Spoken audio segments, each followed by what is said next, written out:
is proud to offer you a natural nut bar chock full of healthy fats, minerals, and protein that meet your demands. Go to their website, www.terranut.com. You can order from them directly and they will ship it to you. Use my coupon code LOUMAVS and you will get a 25% discount on your first order. Terranut Superfood Snacks, www.terranut.com. Don't forget to use coupon code LOUMAVS at checkout. Fuel your life. We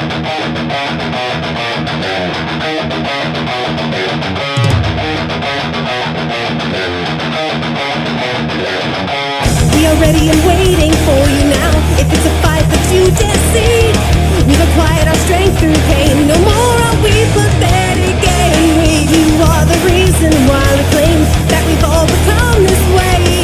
And I regret this prison that I've created for myself.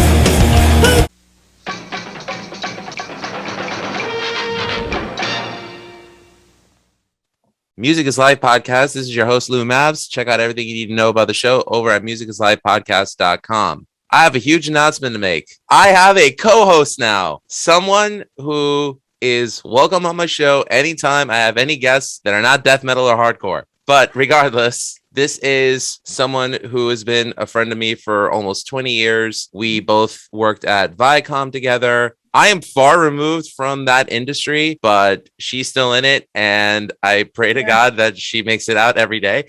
She is someone who I've worked for and worked with. She is someone I consider a friend, a confidant, family in general, and she's a fellow metalhead. I'm so happy to have her on the show, as I call her Lady Dee, but you can call her Mrs. Denise Escobar.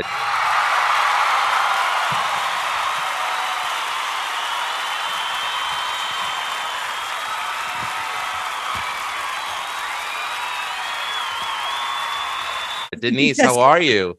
I'm good. Wow, what an intro. My goodness. Now I gotta live up to that. Good Lord. Nah, you're fine. You're fine. Denise. We have known each other for a very long time. Yeah. Yeah, almost 20 years. Yeah. You know, to think like I said, I worked for you, I've worked with you, and it's been great years of friendship. A lot of camaraderie. Oh, yeah. A lot of fun fights. Oh, you please do mention to the good viewers at home and listeners what one of those big fights were. Go ahead. There's two I can think of. Two. Okay. Two. Well, there's Batman versus Superman. The comic nerds are going to hate you for this one, but go ahead. And then the other one is David Lee Roth versus what? Ronald McDonald with ramen noodle hair? Is that who you're talking about? It. Oh my goodness. Sammy Hagar. Sammy Hagar. Yes. That's the two beefs that we have first and foremost. I never thought you preferred Hagar to Roth. You know why? Because the 5150, I was just learning how to drive and I had that, tape in my car all the time. So there's a lot of nostalgia attached to that. Got it. You know what I mean? And I just love all the songs. I love his voice. I love a couple of his solo songs and everything. I don't know. I just think, and also he owns a bar on a beach. Like that's his, like, he just seems very laid back and cool and chill, So by that token, then you must love Jimmy Buffett too. Not as much, but Jimmy Buffett can be chill. Yeah. Yeah. Yes. Definitely. Love his great love ballad. Why don't we get drunk and screw? Great stuff. Anyways. It's so romantic. Oh, I know. Hey, listen, I mean, you could like whoever you like. I just prefer Dave. I've always preferred Dave. A lot of people do. Yeah. Well, he's a very good showman. Yeah. On stage and everything. He's very good live and just, with the people and everything on those kicks. Yeah. I mean, it's also just a different beast between Dave and Sam. I don't know. I mean, Dave's like Genghis Khan. Sam's like Mighty Mouse. Stop it. It's just my opinion. It's attitude. It's attitude. That's what it is. That's two different attitudes between them. Yes. Okay. So fine. I'll give you Sammy. But there's no way that you could tell me that The Dark Knight Returns, the graphic novel written by Frank Miller, Batman whooped Superman. It happened. Superman is an alien, basically, with supernatural powers. Batman just has a lot of gadget. You take money away from Batman, he's got nothing. And you take Superman's powers away from him, he's got nothing. And there's only one thing kryptonite, right? Right. And so you can buy that at the local drugstore. I don't know where you could buy it, but Bruce Wayne bought it. It's very hard to come by. And if that's the only thing. Yes. And it happened. He nearly killed him. I just want you to know, as we're discussing this, I'm going to show in the bottom the clip of Batman whooping Superman. It happened. We will end this argument once and for all one of these days. What evs? But if it was just sheer man on man, without gadgets, without kryptonite, who would win? Oh, but that's unfair. Okay, wait a minute. You're saying take away Superman's powers, who would win in a fight? Actually, yeah, I would say that too. I think Superman's pretty buff. Batman, it was proven. No, I humbly disagree. Anyway. Okay. Anyways, moving right along. But this is what happened at work when we were working together. This is why nothing got done. Anyway, sorry, Kate. I know you're watching this, hopefully. But hey, shout out to our old boss, Kate Hannigan. We love you. Sorry, Kate Coletti. Kate Coletti. Coletti, yes. Yes. So Denise actually is a fellow podcaster like me. She comes from the AVG podcast. Talk to me a little about that. You did it with our mutual friend, Rob Graziani. You were involved with the charity. What was that like, podcasting for you? Well, Rob Graziani, who's the founder of AVG Fund, it's basically providing entertainment for people who are going through cancer treatments. We were giving Netflix vouchers for people who were in the hospital who couldn't leave. We were giving tickets to the Ducks baseball game, and we had the private suite that was temperature controlled and certain foods that they can eat, and so they can get out, just like get out of the hospital and just think of something else for a change, just have a good time and have good memories that will hopefully last a lifetime, a very long lifetime. You know, we want them to recover. So that was very fulfilling, but also sad because some of the people that we work with and that we helped passed away. So that was very sad, but we were grateful that we were able to give them those memories with their family. So that was pretty cool. So we decided to spin off and do a podcast and just have people that we know that we've worked with. One guy, even his son had cancer. So he was kind of, talking about his experience and everything, just things like that. And we also did a prediction at the beginning of the year. So we'll see what we come up with in January of 2022 to see how much our predictions came true. But unfortunately, AVG Fund actually has been put on hold because of COVID. We couldn't really do anything because everything was shut down. And especially any visits to the hospitals were limited because of COVID. So we couldn't even donate certain things because of the COVID restrictions. So we kind of put that on pause for a bit. But I think that Rob is ready to get back into it again now that everything's opening up. That's wonderful. I'm so glad to hear that. Once it does get up and running, please throw my name into the hat of doing anything I can to help promote you guys. I love you and Rob to death. So to be able to really push something that you believe in wholeheartedly, and especially a charity that's helping people with cancer, it took my dad's life. It almost took my mom's life. My aunt's life. My mother-in-law is a breast cancer survivor. Anything I can do to help, please. I'm letting it be known right now. Anything I can do to help this woman, I will. I'm going to hold you to it. Thank you. All right. I appreciate that. Thank you. Never thought you'd do my podcast before I do yours, but hey, it's happening. And I'm just so happy to have you on. Oh, thanks. I'm happy to be here. Very cool. I mentioned one of the things that I said you could do is you could tell a funny story about me when I worked with you at Viacom. So go ahead. Just one. Is it the phrase that you thought you knew what it meant? Go ahead. Go ahead. Let it out. Sure. Go ahead. Mind you, I was a very, very sheltered child. And at 32, I still didn't know what this statement meant until I said it. But go ahead, Dee. I forgot what the circumstance was. We were in the middle of doing like a big promotion, and I started feeling a little anxious. And okay, yeah. So then he's all of a sudden, we're talking about this, this project and everything. Like I said, that we're anxious and we don't know what to do and blah, blah, blah. And that you said that you were going to reach out to Rob and tell him that you were pitching a tent about this and that you weren't sure what to do. And I was like, what? Please don't do that. I'm like, do not write any email with that phrase, please. And you looked at me like, what? Doesn't it mean like, getting angry or, you're getting frustrated? I'm like, no. I'm like, and then I told him what it meant. He's like, oh my God, thank God I didn't write it. Although I probably should have made you do it just to see what would happen. Yeah. And for the record, if no one knows what that means, it basically means this expression. Yeah. Well, I'm glad I didn't go there. Anyways. And plus, he would also think that you actually were enjoying it, not frustrated. If Rob knew I was enjoying it, he would have like doubled the workload. Right. There was no stopping that man. He was like, he wasn't just push the button and go. He was ludicrous speed and go. Right. Well, it seems like he had all these ideas and just he, was very excited and rolling it out. So yeah, I get that. Yeah, but man, he was a great SVP. I miss our little instructional design family. We were, it was great. We had a great group. We did. The people were awesome. We really did. Unfortunately, they dissolved the department and a lot of people got laid off. We were all terribly sad about it because we all missed each other, Yeah. And I was the first to leave by quitting the company. And oh my God, every day I missed you guys. It was crazy. Aww. But that's why it's like, hey, one thing I want to tell people, when you have someone you care about, don't let go of them. All right. I got Dee back in my life again. So that's awesome. You are too funny. Yeah, I try. Are there any stories about me? Well, there are, but I promised I wouldn't speak of them. Anyways. You can. You can, I guess. I don't Are you serious? I mean, it's not like no one knows. All right. We're making it way bigger than it is. All right. So when I first started working at Viacom, Denise was my supervisor. And, we were talking, I think we were on lunch break or whatever. We were just chilling. And did you see this on my resume or did it just come up in conversation? Actually, I think it was on your resume.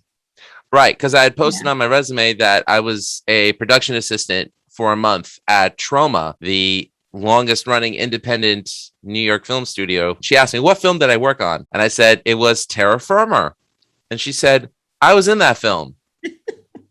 Now, I'm not going to say which scene it was, but I'm, to Denise's credit, she did not have to take her clothes off for the role because oh my goodness. Every other actress did except her. So well, yeah, that's true. Yeah. But, No. I did not do anything like that. Thank God you did. Actually in two separate scenes. One was in the forefront and the other one I was in the background. So we both worked on the same film and we didn't know each other. So, but no, other than that, I have no embarrassing stories of you. Damn it. I'm an angel. Well, yeah, no, you're pretty cool. Well, not really. Did you work in the house in Brooklyn? No, I had left. I had left by that point because okay. For me to have worked on the film itself, I'd have to be on location in Brooklyn every day.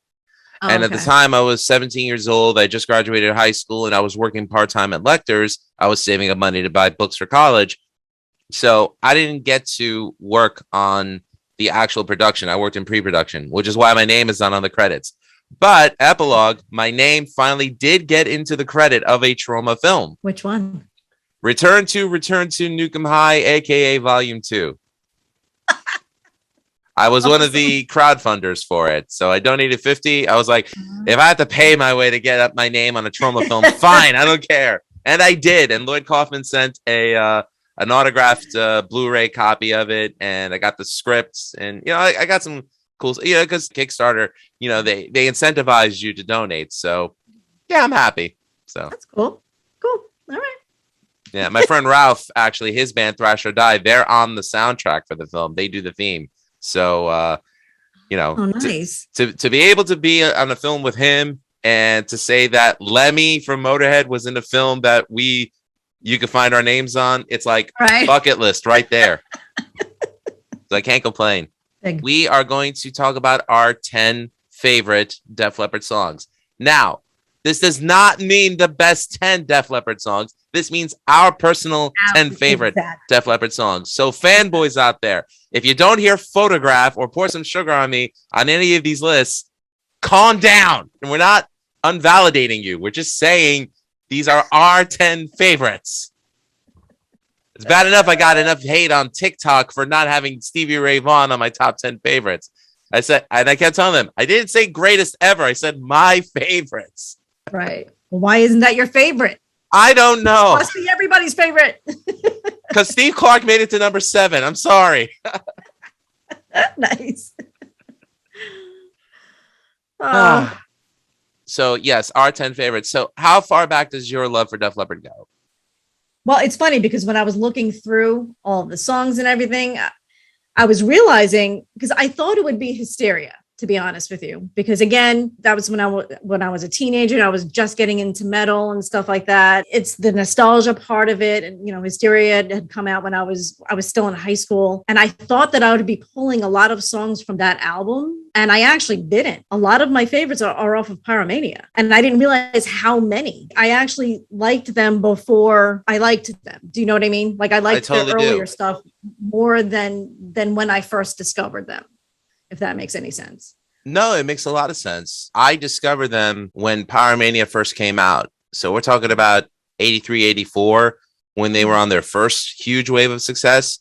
Mm-hmm. So I was 3 or 4 years old, but thank God for my older brothers, because they loved Def Leppard and they had Pyromania. When most kids my age were singing Fuzzy and Blue from Sesame Street, I was singing Photograph. Nice. That means you had some good upbringing. I did. Thank you, Tony and Mike. Rest in peace, my brother Mikey. Yeah, that's when I learned about this band. And I can remember this. Everyone was walking around with British flag tees. In America, it's like, why are you wearing British? We know why. We get it. We get it. Yeah. And then Hysteria came out, and it's like, wow. Like Halley's Comet, who could have seen the success of that? Especially after what happened. Yeah. Mr. Rick Allen having lost his arm in a horrible car accident. I mean, who thought that first of all, that he would be back? You talk about resilience and powering through and being strong and going forward anyway, despite anything that gets in your way. Holy cow. Absolutely. That band has overcome so much. I mean, Rick's accident, losing Steve Clark, Rick Savage's Bell's palsy, and Vivian Campbell being diagnosed with cancer. Right, I forgot about that. Yeah, and still they move forward. They're still playing out. I remember seeing them at Jones Beach not too long ago. Yeah, both times I've seen them were at Jones Beach. I remember telling John Witten of Shockwire, one of my previous guests, this. My first time seeing them, the first 5 songs were the entire first side of High and Dry. And that's my favorite Def Leppard album. So I was spoiled. There's a couple from High and Dry that I like on that. Yeah. Yeah. But I love Hysteria. There's only one song on it I don't like. What's that? Excitable. I never liked that song. It's not one of my favorites, no.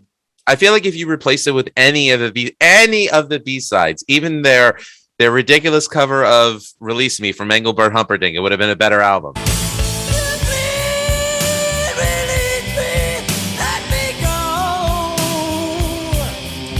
That's just my opinion. Oh, they did a cover, a Personal Jesus. That's an honorable mention for me. I liked it.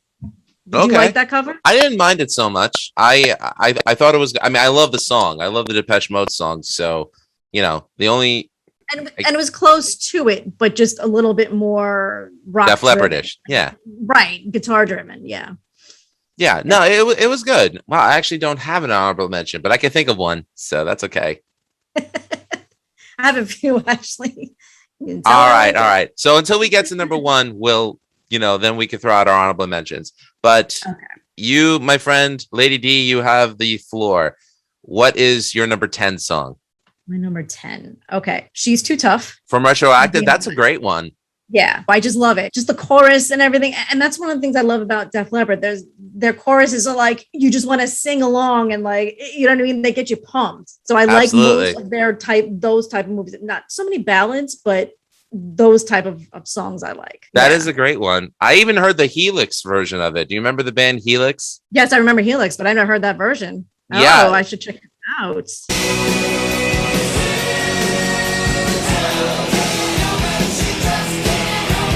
It's on their 1987 album. YouTube has it.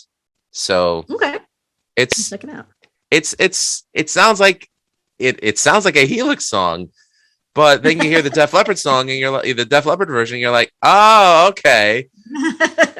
I love them both. So Cool mention. Cool. Yeah. What's your 10? Actually, it's off the same album, Okay. Retroactive. Oh, okay. So And- I wonder how many of these are going to pair up together with both of us. This is actually the song that starts off Retroactive. So Desert Song is my number 10. I loved it. The moment I heard it, I was just like, wow, how did it get so heavy again? Yeah. Yeah. It sounded very like Led Zeppelin, Whitesnake-ish, and Yes. just a killer riff. And that's the thing. I mean, Steve Clark's name is on this.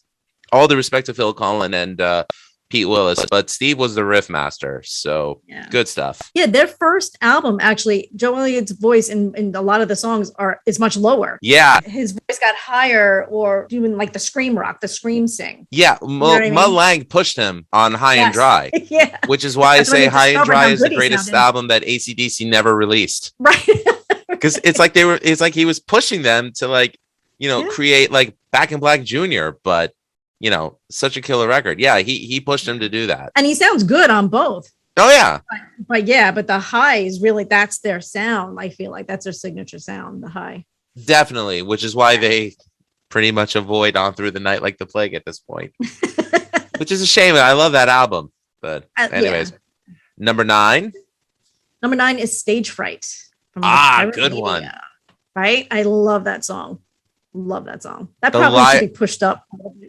I feel like that might be. See, now I'm second guessing everything on this list now, because I love Stage Fright, so that might be pushed up the list. I'm not sure, but I'll leave it at 9 for now. You could make them interchangeable. It's fine. Yeah, I love Stage Fright. I mean, both the studio version and the version from In the Round in Your Face. I mean, like when they played those songs live, it's like they added more energy to it. It's crazy. Yeah, yeah.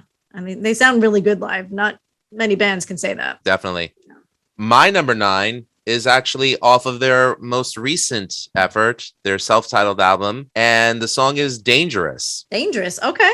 I heard this song and I was like, this should be on like playlists with classic Def Leppard songs. Like it belongs there. I did like the self-titled. I thought it had some good songs, but this was just the diamond in the rough for me. So yeah, that stood out. Yeah, it's good. It's a good song. Yeah, that's as recent as I'll go. Yeah, I have to admit, everything on my list is from Hysteria and before. That's cool. Yeah, yeah. Number 8. Number 8 is, even though this is a ballad, Too Late for Love. Is it a ballad? Yeah. That's a pretty rockin' ballad. It is a ballad, but right, absolutely. And if I'm gonna like a ballad, that's the type that I like. It's like a ballad, like Nobody's Fool from Cinderella is a ballad, like it's right. It's like a ballad exactly. where you're not dancing with someone, where you got your fists in the air and singing in key. Well, hopefully in key to the song. Exactly. That's a great correlation. Yep. All right. My number 8 is off the debut album, On Through the Night. And it's a song that closes the album, Overture. Oh, Overture. Yeah.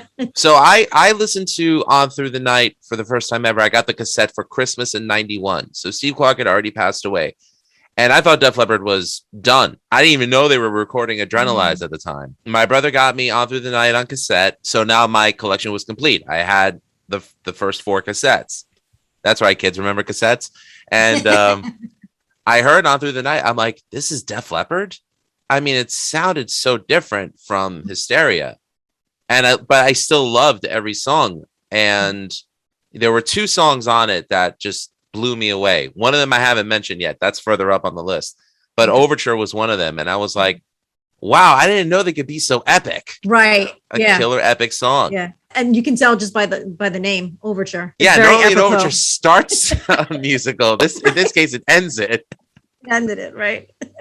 Isn't that ironic? Yeah. Don't you think? It's like, right? No, I don't want to get a copyright strike. All right.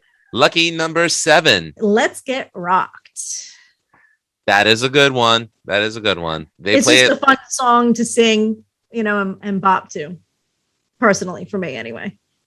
No, totally. I agree with that. I know for me, that being the video that premiered on MTV in March of 92, showing us that Def Leppard was back, I rushed home from school that day to watch it. And looking back, the video's graphics are so 90s, but then at the time, it was exciting. Right. I'm going to have to check it out. I don't remember. Try not to laugh. Anyway. So number 7, it's the demo version of the song that I love because it was the final solo that Steve Clark ever cut. And that was When Love and Hate Collide. Yeah. Oh, yeah. Just something about the demo version, I think, is like the true version of the song. In context, it's very reminiscent of Love Bites. And I absolutely love that song. Mhm. But it's sort of like, Love Bites is like the angry song. When Love and Hate Collide is more like the passionate version of it. And I don't know, just the solo that he cut on it was just like, oh, man. It was very movie-esque, that song. Yeah, definitely. Yeah. Like you can put that in there in a montage of a love scene or something. Mm-hmm. Yeah, that's a good song. I like that. Yeah. Number 6. Number 6 is, believe it or not, another ballad. Have you ever needed someone so bad? She's really digging Adrenalize. I love that. Hey, no copyright strikes. Come on. Oh, I didn't even think of that. Sorry. Nah, I'm not monetized yet, but I'm trying to get there. Yeah, I don't know. I just love that song. I mean, who hasn't been there? Who, unrequited love and just wanted to be with someone and, who hasn't had that pang, and when at the time when I heard it, it was like, yep, that's how I feel right now. Oh, breaking my heart now. That's what I mean. A lot of the songs I pick have nostalgia, attached to it. So and I love it. I do think that's a great song. I have to admit, like Adrenalize, that's kind of a polarizing record. But one of my top 2 favorite songs is from that album. But Have You Ever Needed Someone So Bad is a great one. So, yes, I'll give you that. Number 6, oddly enough, it was the name of their debut album, but the song itself was released on their second album, High and Dry. And that song is On Through the Night. That song just kicked you in the face. Yeah. And said he did it and then ran away. Like that good. I mean, I don't know. And again, I love what Phil Collin and what Vivian Campbell have contributed to Def Leppard, but man, that original guitar team of Willis and Clark, just, good stuff. And Joe doing his best Brian Johnson impersonation. Good for him. You're number 5. My number 5 is Foolin' off the Pyromania album. That is a cool one. Pyromania has so many good, thick songs. Yeah. Do you know what I mean? Mm-hmm. Like they're just good. It's a perfect album in my opinion. Yeah. And sometimes I get scared because it's like that album was such a product of its time and it was perfect for the time. But we're talking 38 years later, it still holds up. Oh, so. Still. Absolutely. And I feel cheated that I didn't discover it sooner. I feel cheated out of quite a few years without that album. Oh, I feel cheated. Don't worry. I mean, like I said, I was 3 when it came out. Right? And when I was younger, I mean, I grew up in a very strict household and I wasn't actually allowed to listen to metal. I was only allowed to listen to Stryper and Bon Jovi. And I had to talk my mom into the Bon Jovi. So I discovered a lot of this music a little bit later on.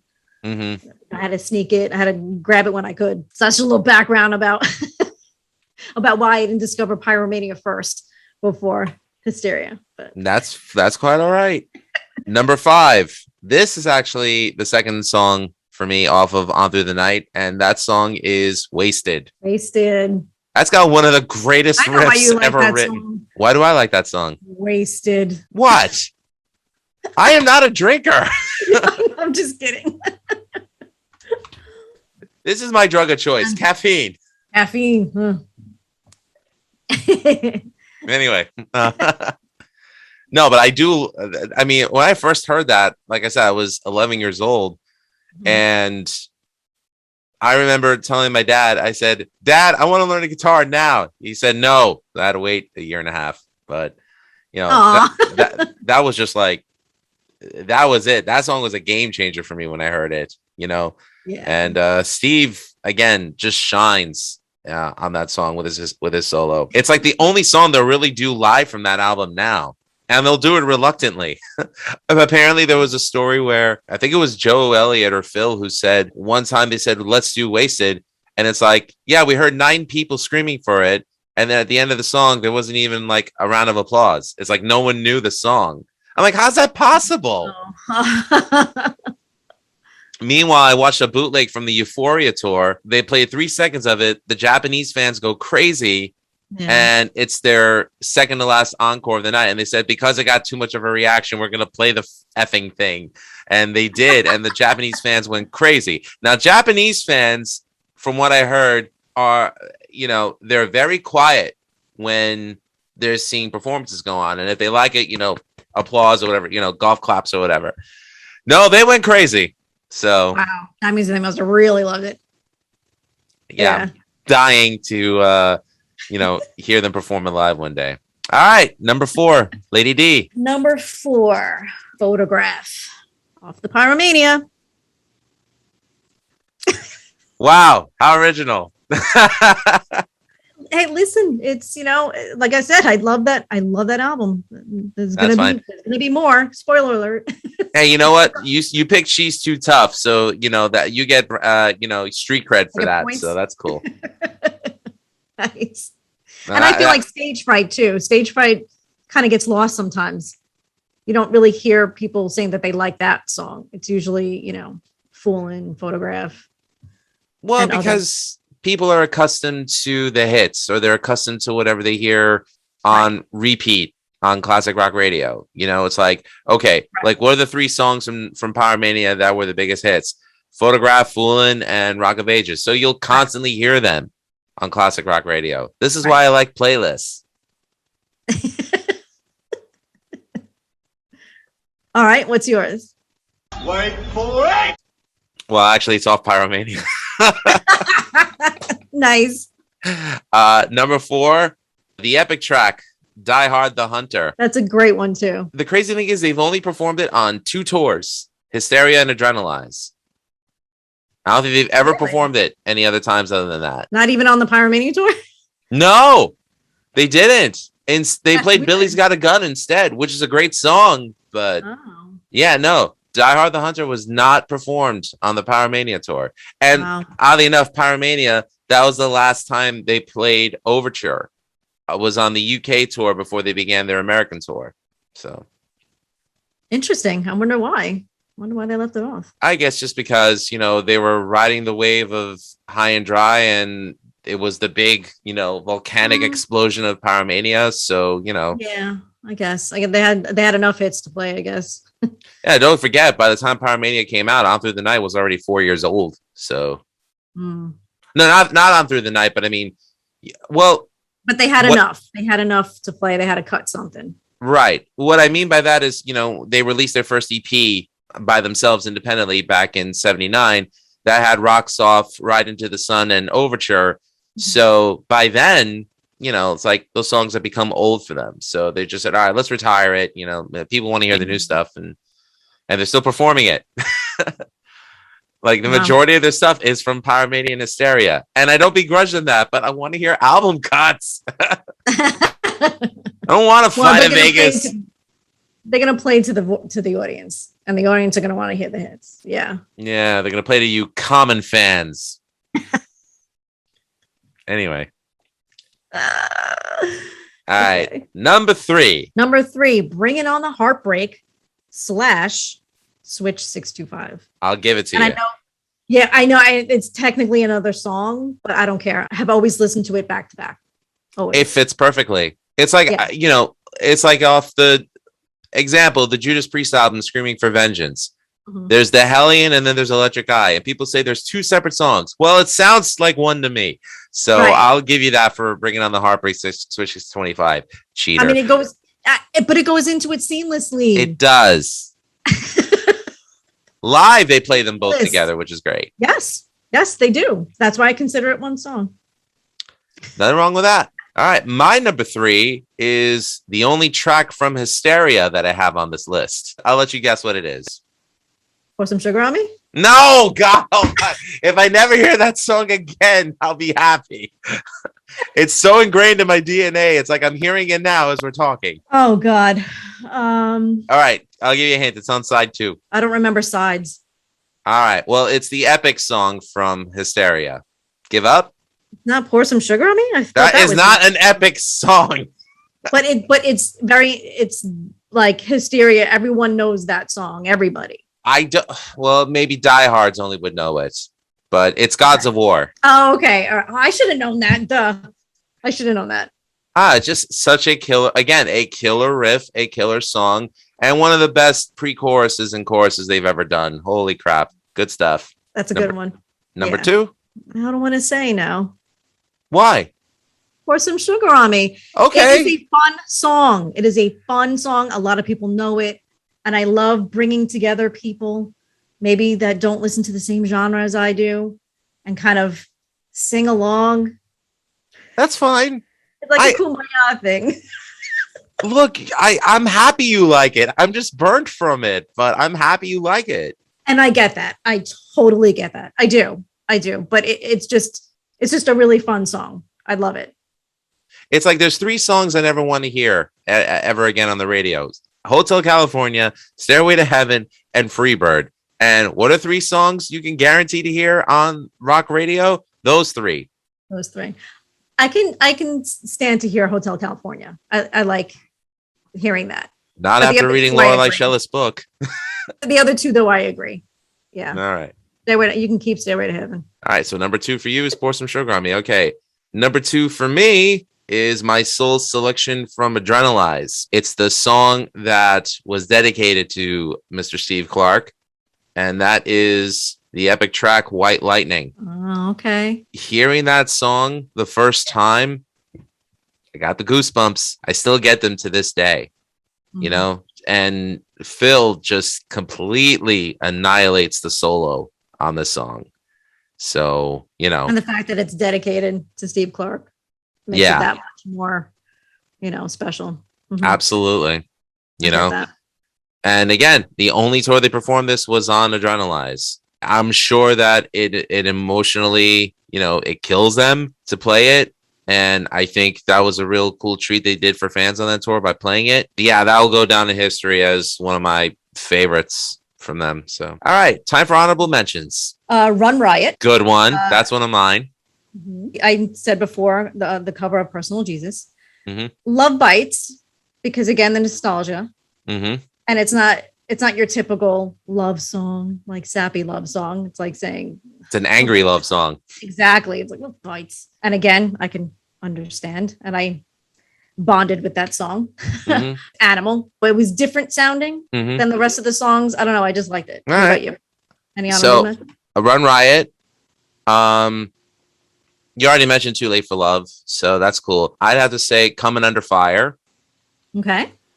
My third honorable mention, I would have to say, man, every time I hear this song, I get the adrenaline pumped, and it's Let It Go from High and Dry. Yeah. Oh, that's a good one too. Yeah. Yeah. Yeah. All right. So agreed. now, drum roll, our number 1 favorite Def Leppard songs. Lady D, you have the floor. It's Rock of Ages by Pyromania. The first time I heard that song, I think my pupils dilated.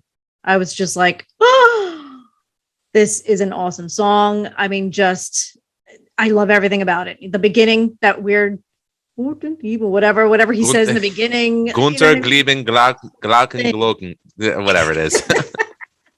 Just the whole thing, the chorus. I love it from beginning to end and always have. And if it's on, I got to keep it on. I'll never get sick of that song ever. Yeah, that's one of those songs where you don't turn it off if you hear it. So Right. all right. My number 1 is a shocker because this is also off Retroactive and it wasn't a hit. I may not know it then. Go ahead. All right. But my favorite Def Leppard song from Retroactive, Ring of Fire. You can't deny that riff is not killer. Oh my God. Yeah. Yeah. So yeah, that is my favorite Def Leppard song. I can see that. Yeah. Very cool mix. Our top 10 favorites. Gotcha. Yeah. We had some the same, but I'm surprised at how different our lists were. I'm an album cut nerd, so I go deep. Yeah. Yes. And I'm not ashamed to say I'm a hit girl. I like the hits, but I mean, Nothing wrong with that. they're still good songs, The truth is there are no wrong answers. We're all Def Leppard fans, so that's all that matters. That is absolutely true. I look forward to more future shows with you, Dee. This is going to be great, and I'm just glad to have you on this ride with me. So, Well, again, thanks for letting me be a part of it. I mean, it's gonna be a blast. We're just gonna have so much fun. It's gonna be intelligent, lovely, and beautiful, isn't she, ladies and gentlemen? What the hell? Anyways, I'm being silly. all right. Well, we're gonna wrap this up. So thanks for checking out the Music is Live podcast. Check us over at musicisLivePodcast.com. Also check out our parent network, ratstarreview.com. Also, go anywhere that you download your podcast from. Please go back and listen to the different selection of episodes that Denise and our friend Rob have on the AVG podcast. Show them some love. You guys do good work, and God bless you guys for everything you do. And anything I could do to help, I'm happy to do it. Thank you. And I definitely will hold you to it. It'll be fun to work together again. Definitely. So, yeah, it'll be good. I won't be pitching right, a tent this partner? time. Oh my God. There's so many things I can say, but I'm gonna keep it clean. Keep it clean. All right. Anyways, thanks for watching, everyone. Dee, have a great night. You too? And remember, Great night, all art guys. is valid. Cheers. Yes. Bye.